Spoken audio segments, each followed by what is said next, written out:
ज्योतिष और अध्यात्म हमारा आज का विषय है कि ज्योतिष और अध्यात्म के द्वारा हम बीमारियों को कैसे ठीक कर सकते हैं या उसके बारे में जान सकते हैं और किस तरह से उसको ठीक कर सकते हैं।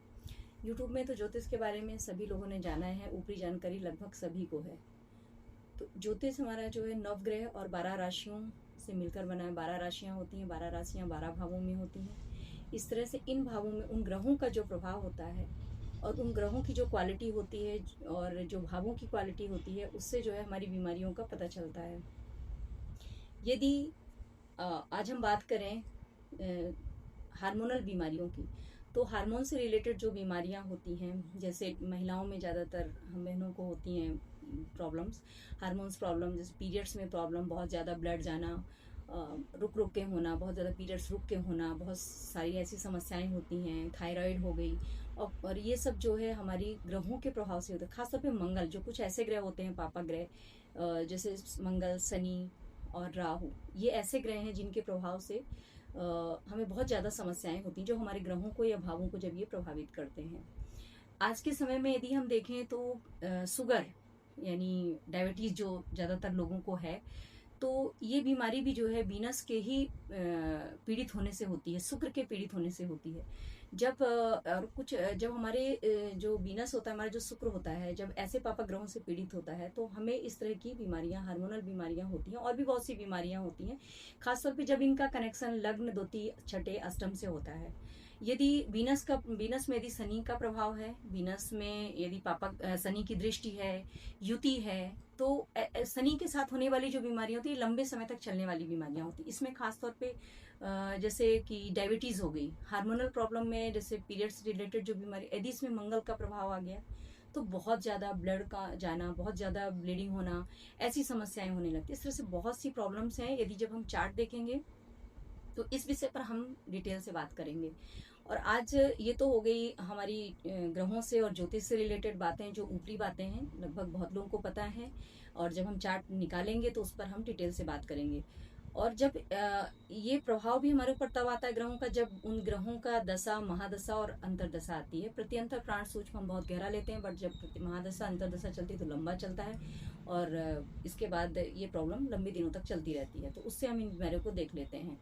अब बात आती है अध्यात्म। अध्यात्म में इसका क्या रोल है, अध्यात्म से हम इनको कैसे ठीक कर सकते हैं, क्योर कर सकते हैं। डॉक्टर्स को हम दिखाएंगे ही, चूंकि हम अपनी कुंडली को देख करके हम ये तो जान गए कि हमें ये बीमारी होने वाली, और ये बीमारी हमारी इस समय पे होगी, इस महादशा में होगी, इस अंतरदशा में होगी, और इस पीरियड तक चलेगी। ठीक है, ये हमें जानकारी होगी। लेकिन अब जानकारी होने के बाद इसका मतलब तभी है जानकारी के ज्योतिष से, जब हम उसको ठीक कर सकें।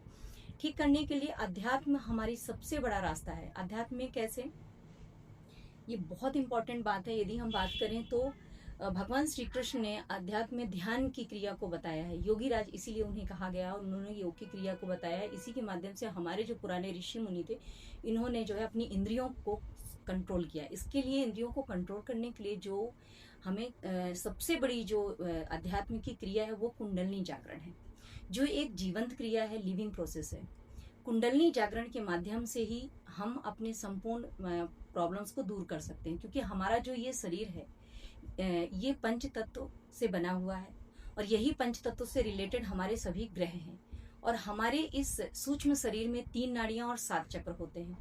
ये 3 नाड़ियां और 7 चक्र भी हमारे ग्रहों से ही रिलेटेड हैं। तो जब कुंडलनी शक्ति जो होती है, ये एक ऐसी शक्ति है जो ईश्वर के द्वारा दी हुई हर एक मानव शरीर में जन्म से ही होती है। ये ईश्वरीय शक्ति है। ये चीज हमारे जन्म से ही हमारे शरीर में हमारे साथ रहती है।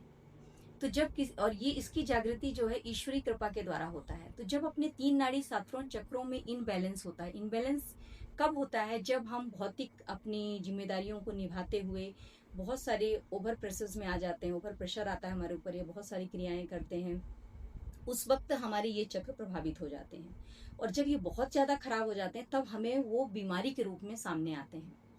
तो जो 3 नाड़ी हैं, तो जो अपनी चंद्र नाड़ी और सूर्य नाड़ी, हमारी बाईं और दाईं नाड़ी जो होती है, वो चंद्र और सूर्य नाड़ी होती है। इनके इनबैलेंस से हमें प्रॉब्लम्स होती है। इसके बाद इससे हम बहुत ज़्यादा पास्ट या फ्यूचर के थॉट्स होना, बहुत ज़्यादा ओवर थॉट्स आना, ये सारी और भी बहुत सारी चीज़ें हैं जो हम डिटेल में बात करेंगे। इसके बाद हमारी जो सुषुम्ना नाड़ी होती है, जो सेंट्रल नर्वस सिस्टम अपना होता है, उस पर हमारे 7 चक्र होते हैं।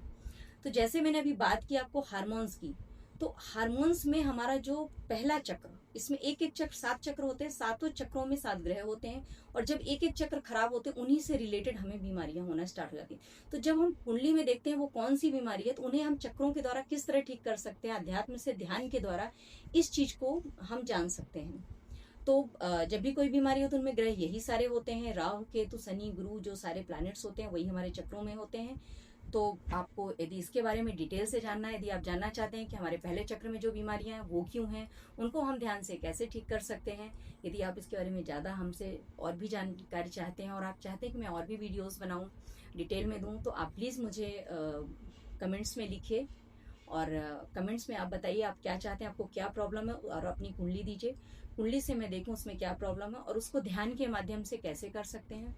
ध्यान के लिए सहज योगा श्री माता जी, हमारी परम पूज्य श्री माता जी निर्मला देवी जी ने इसका आविष्कार किया, और इसमें हम ध्यान के बारे में जान पाए, और उसमें क्या चक्र आपका प्रॉब्लम में है उस विधि के द्वारा हम आपका ट्रीटमेंट आपकी कुंडली के द्वारा बता सकते हैं। Thank you.